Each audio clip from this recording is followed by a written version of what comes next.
Let us continue by the proof of Wilson theorem। हमने last जो हमारी video थी उसमें हमने एक रिजल्ट, बड़ा इंपॉर्टेंट रिजल्ट प्रूव किया था। वो था n factorial equal to n raise to the power n minus nc1 n minus 1 raise to the power n up to minus 1 raise to the power n minus 1 nc n minus 1। ये एक बहुत important result है जो हमें याद रखना है, जो हम विल्सन थ्योरम में यूज करेंगे। And the Wilson theorem says that if p is a prime number, अगर p एक प्राइम नंबर है तो ये रिजल्ट ट्रू होगा। क्या कि factorial p minus 1 plus 1 congruent to 0 model of p, यानी कि p इस लेफ्ट हैंड साइड के नंबर को वैल्यू को डिवाइड करेगा। अब हमारे पास हमें प्रूव करना है 4 प्राइम नंबर। आपके पास प्राइम नंबर होते हैं 2, 3, 5, 7 एंड सो। तो लेट अस सी, हमारे पास p इक्वल टू 2 को छोड़ के बाकी सभी ऑड प्राइम है, तो हम इस रिजल्ट के लिए इसको चेक करते हैं। तो अगर आप यहाँ पे पुट करते हैं p इक्वल टू 2, तो ये बनेगा 2 माइनस 1, यानी कि 1 फैक्टोरियल मीन्स 1। तो ये बना 1 plus 1 congruence to 0 modulo p, यानी कि 2 कॉन्ग्रुएंस टू 0 मॉडलो p। और जो हमें पता ही है कि 2 जो हमारा है वो 2 को कम्प्लीटली डिवाइड करता है, तो 0 रिमाइंडर बचता है। So means this theorem is true for p equal to 2। Now let us take another number, यानी कि ओड प्राइम। अब हमने जो हमें लास्ट रिजल्ट सबसे स्टार्टिंग में जो मैंने आपसे कहा, हम उस रिजल्ट को लेंगे। अब वो रिजल्ट हर नंबर के लिए ट्रू है, तो हम उसमें n की जगह डाल देंगे p माइनस 1, और ये रिजल्ट हमने जो रिजल्ट था उसमें हमने डाल दिया n फैक्टोरियल n की जगह p माइनस 1। तो ये हमारे पास रिजल्ट बन गया। अब हमें वैल्यूज, इन नंबर्स की वैल्यूज निकाल के यहाँ पे पुट करनी है। वो कैसे होगी? Now p is a prime number, p हम प्राइम नंबर लेके चल रहे हैं, चाहे वो इवन है चाहे वो ओड है। तो ये आपने ओड प्राइम नंबर ले रखा है, और हमें पता है कि अगर p एक प्राइम नंबर है तो उससे लेस सारे नंबर को प्राइम होते हैं। फॉर एग्जाम्पल अगर आप 5 लेते हो तो 5 से लेस है 1, 2, 3, 4। और इसको अगर हम कंपेरिजन करें 5 के साथ, तो कहीं भी कुछ भी कॉमन नहीं आ रहा है। 1 5 में 1 ही कॉमन है, 2 5 में 1 कॉमन है, 3 5 में 1 कॉमन है, 4 5 में 1 कॉमन है। तो ऐसे आप कोई भी नंबर चेक कर सकते हैं। तो अगर ऐसा है तो we can apply Fermat theorem. So हमने फॉर्मेट थ्योरम में ये नंबर पुट कर दिए। So p minus 1 raise to the power p minus 1 congruence to 1 model of p by Fermat theorem. Similarly तो ये आपके पास 1 इधर आ गया, 1 को इधर शिफ्ट कर दिया, या इसको हम क्या कह सकते हैं, यहाँ पे रिमाइंडर बच रहा है 0। इसका मतलब ये नंबर जो है वो कम्प्लीटली p से डिवाइड हो रहा है। इसका मतलब क्या कहेंगे, ये मल्टीपल ऑफ p है। जैसे फॉर एग्जांपल आपका नंबर है 10 आपका 2 से डिवाइड हो रहा है।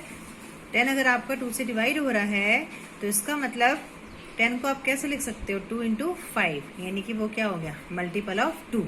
तो 2 इंटू 5, तो इस तरह से ये नंबर हो गया आपका मल्टीपल ऑफ 2। 1 को आपने राइट हैंड साइड में शिफ्ट कर लिया, तो हमारे पास आ गया p माइनस 1 से p minus 1 raise to the power p minus 1 equal to multiple of p plus 1। तो यह आपने p माइनस 1 के लिए ये रिजल्ट निकाला। सिमिलरली ये रिजल्ट आपको मिल जाएगा p माइनस 2 के लिए, p माइनस 3 के लिए, अप टू 2 के लिए। तो ये सारी वैल्यूज जो हमने निकाली है, ये सारी वैल्यू हमने अपना जो ऊपर रिजल्ट लिया था उस रिजल्ट में हमने ये वैल्यू निकाली हुई है, p माइनस 1 की power p minus 1, p minus 2 raise to the power p minus 1। तो वो सारी वैल्यूज हम यहाँ पर पुट कर देंगे।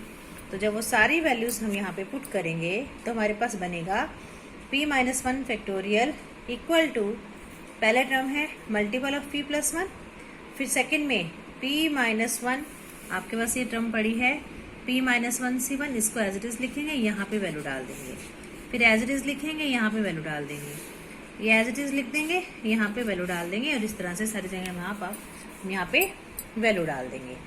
अब आप सारी वैल्यूज पुट करने के बाद जितनी भी टर्म्स हैं वो मल्टीपल ऑफ p वाली जितनी भी टर्म्स हैं उनको आप कंबाइन कर लो। जैसे आपके पास ये टर्म है, ये टर्म है, ये सारी मल्टीपल ऑफ p। अगर हम इनके कॉफिशिएंट्स, जैसे पहली वाली का कॉफिशिएंट है 1, अगले वाली का कॉफिशिएंट है p माइनस 1 c1, लेकिन ये मल्टीपल ऑफ p के साथ कंटेन है, तो आप इसको मल्टीपल कंबाइन करके मल्टीपल ऑफ p लिख सकते हो। बाकी को आप कंबाइन कर लो। क्या बचा, 1 बचा, फिर p माइनस 1 c1 बचा, इधर p माइनस 1c2। तो इस तरह से ये मल्टीपल ऑफ p सभी टर्म्स हो गई और इन सब बाकी टर्म्स को आपने एक ब्रैकेट में इकट्ठा कर लिया। अब जब आपने इनको एक ब्रैकेट में इकट्ठा कर लिया तो आपके पास जो लास्ट टर्म है वो आपके पास लास्ट टर्म क्या है यहाँ पर p minus 1c p minus 2। तो यहाँ पे एक कोई भी एक्सपेंशन कंप्लीट करने के लिए ये फॉर्म पूरी होनी चाहिए, यानी कि p minus 1c p minus 1 होना चाहिए। तो हमने p minus 1c p minus 1, साथ में माइनस 1 की पावर इसके साथ p माइनस 2 है, उसके साथ p माइनस 3 है, तो उसके साथ जो लास्ट में हम टर्म प्लस और माइनस करने वाले हैं उसके साथ पावर आएगी माइनस 1 की पावर p माइनस 1। तो ये सारी टर्म हम ऐड और सब्ट्रैक्ट कर देंगे।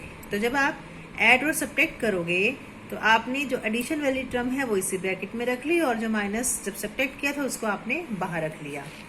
तो ये बन गया मल्टीपल ऑफ p।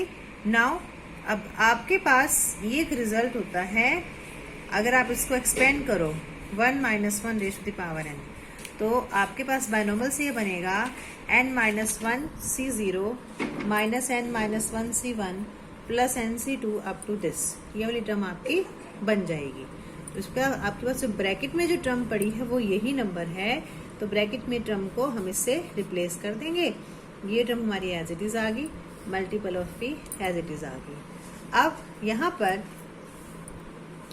1 माइनस 1 तो 0 हो गया, तो ये आपका 0 हो गया और लास्ट में क्या बचा minus 1 raise to the power, जो लास्ट टर्म बच रही है वो बच रही है minus 1 raise to the power p minus 1 p minus 1 c p minus 1। और हमें पता ही है इस टर्म की नंबर जैसे 2c2 3c3 4c4 इन सब की वैल्यू 1 होती है, तो दिस इज 1, ये आपके पास नंबर है 1।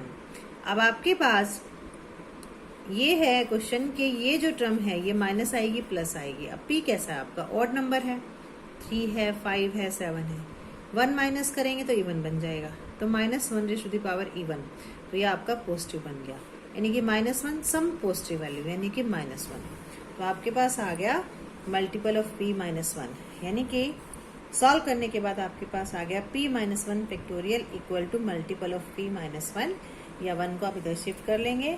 सो p minus 1 factorial plus 1 equal to multiple of p, यानी कि p इस नंबर को कम्प्लीटली डिवाइड कर रहा है। और अगर आप इसको मोड लो की फॉर्म में लिखेंगे तो ये आ गया आपका p minus 1 factorial plus 1 congruence to 0 modulo p। This is our Wilson theorem. Next we will do converse of Wilson theorem. तो कन्वर्स ऑफ विल्सन थ्योरम बिल्कुल वैसे ही है कि जो हमने रिजल्ट अभी प्रूव किया है, if p minus 1 factorial plus 1 congruence to 0 modulo p then p is a prime number. वहां पे आप इसको प्राइम नंबर लेके चले थे, आपने रिजल्ट प्रूव किया था, यहाँ पे इस रिजल्ट को लेके चलेंगे और p प्राइम नंबर आप प्रूव करेंगे। Now this is given. अब अगर ये गिवन है इसका मतलब p इसको डिवाइड कर रहा है क्योंकि 0 रिमाइंडर है। अब अगर p इसको डिवाइड कर रहा है इसका मतलब this is the multiple of p। It means this can be written as k into p where k is some integer. ये हमें पता ही है, हम पहले कर चुके हैं। नाउ अब हमें प्रूव क्या करना है, हमें ये प्रूव करना है कि p इज प्राइम नंबर है। तो हम इसका कन्वर्स लेके चलते हैं कि मान लीजिए p आपका प्राइम नंबर नहीं है। अब अगर p प्राइम नंबर नहीं है इसका मतलब वो कंपोजिट नंबर है। कंपोजिट नंबर है मतलब उसके कुछ ना कुछ फैक्टर होंगे 1 के अलावा। तो हमने मान लिया कि p को आप p1 इंटू p2 दो फैक्टर्स के फॉर्म में, जैसे फॉर एग्जांपल आपने लिया 10 आपका प्राइम नंबर तो है नहीं, तो this can written as 2 into 5, क्योंकि जैसे 9 है अगर आप इसको 1 इंटू 9 लिखेंगे तो ये तो प्राइम नंबर ही हो गया। सॉरी, मान लो 5 है तो आप इसको लिख सकते हैं 1 इंटू 5, तो ये तो आपका प्राइम नंबर ही हो गया। तो इसमें 1 के अलावा 1 से बड़े लेकिन 10 से छोटे इस तरह का नंबर कोई भी आप ले सकते हो। एग्जाम्पल ये तो लिखा है मैंने। तो यानी कि P1 P2 वेयर P1 भी 1 से बड़ा लेकिन P से छोटा, P2 भी 1 से बड़ा लेकिन P से छोटा। अब अगर वो P से छोटा है तो इसका मतलब जो भी आप वैल्यू लोगे वो P माइनस 1 तक हो सकती है, यानी कि P1 की वैल्यू 1 से लेके P माइनस 1 के बीच में लाई करेगी। इनके 1 से बड़ा लेकिन P माइनस 1 के साथ इक्वलिटी भी होल्ड करेगी। अब आपके पास जो P1 है वो हमारे पास जो ये हमने लिखा है कि जो P1 की वैल्यू है वो P माइनस 1 के इक्वल भी हो सकती है। तो अगर वो P माइनस 1 के इक्वल भी हो सकती है, इसका मतलब अगर हम फैक्टोरियल p माइनस 1 की बात करें तो फैक्टोरियल p माइनस 1 क्या हो गया 1 into 2 into 3 up to p minus 1 this is equal to factorial p minus 1। तो हमारे पास जो p1 है इन्हीं में से किसी एक वैल्यू के बीच में से लाई कर रहा है जो हमारे पास ऊपर आया हुआ है। तो अगर वो इसी के बीच में से लाई कर रहा है किसी एक में से तो इसका मतलब वो इसको डिवाइड करेगा। तो आपका जो p1 है वो p माइनस 1 फैक्टोरियल को डिवाइड करेगा। तो अगर वो p माइनस 1 को डिवाइड करेगा तो इसका मतलब जो आप फैक्टोरियल p माइनस 1 को p1 के मल्टीपल के फॉर्म में लिख सकते हो। तो हमने क्या लिखा p1 into x where x is some integer. अब आपके पास p किसके इक्वल है दोबारा से फिर लिखते हैं उसको p1 into p2। By definition अगर ऐसा है तो आपका जो p1 है वो p को डिवाइड कर रहा है। अगर p1 p को डिवाइड कर रहा है तो p1 equal to k1 p1 where k in some integer. Now अब आपने यहाँ पे एक तो p1 की वैल्यू निकाल ली यहाँ पर। तो अब ये एक तो आपके पास फैक्टोरियल p माइनस 1 की वैल्यू आ गई और यहाँ से आपके पास p1 की वैल्यू आ गई। ये दोनों वैल्यू आपने जो हमारे लेके चले थे नंबर 1 इक्वेशन इसको हम लेके चल रहे हैं इसमें हमने पुट कर दी। तो जब आपने इसमें पुट करी तो ये आ गया आपका p1x plus 1 equal to p1 k1। यहाँ से इनको हमने कंबाइन कर लिया तो ये आया p1 into k1 minus x equal to 1।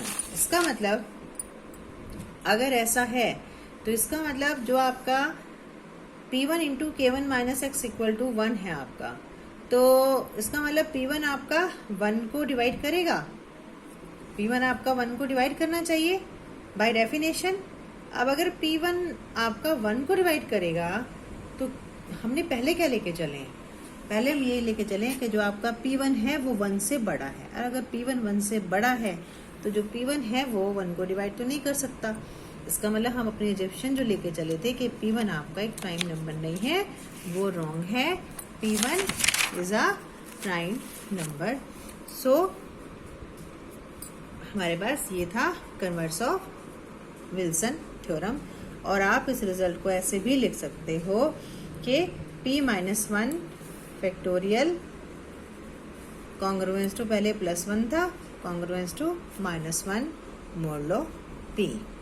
Next videos में हम विल्सन थ्योरम से रिलेटेड प्रॉब्लम्स को करेंगे।